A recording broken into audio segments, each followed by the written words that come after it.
اعوذ باللہ من الشیطان الرجیم بسم اللہ الرحمن الرحیم درج 8ویں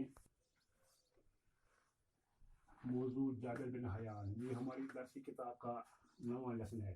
کل بچوں ہم نے اسی لیسن کا ایک مقصد موضوع بنایا ہے. آج اس لیسن کے مشکل الفاظ معنی اور ان کو آسان جملہ استعمال کریں گے. پہلا الفاظ ہے ہمارا عطار. عطار کا معنی ہے عطر دینے والا.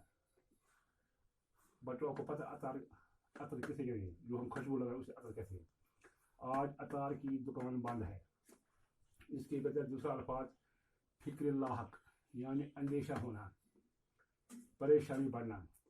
کورونا کی بیماری سن کر مجھے فکر لاحق ہوئی، یعنی جب کورونا کی بیماری کے بارے میں نے سنا تو مجھے فکر لاحق ہوئی. روزی روٹی.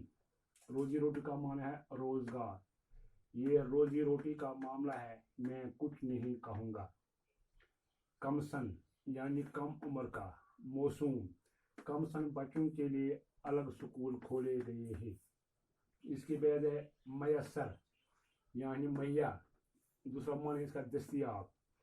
یہاں مجھے کھانے پینے کا سارا سامان میسر ہے، یعنی مجھے یہاں پر ہر قسم کا سامان دستیاب ہے. کوٹ کوٹ کر بھرنا یعنی ٹھونس کر بھرنا، یعنی زور زبردستی. کوٹ کوٹ کا بھرنا ٹھونس کر بھرنا. اس کے دل میں میری حسد کوٹ کوٹ کر بھر، یعنی اس سے دلس میں میون زیادہ حسد. مروجہ یعنی جو عام ہو، جو عام دستیاب ہو. دینی تعلیم کے ساتھ ساتھ مروجہ تعلیم بھی ضروری ہے، یعنی دینی تعلیم کے ساتھ ساتھ انگریزی تعلیم جس کو ہم مروجہ تعلیم بھی کہتے ہیں وہ بھی ضروری ہے. دن سوار ہونا.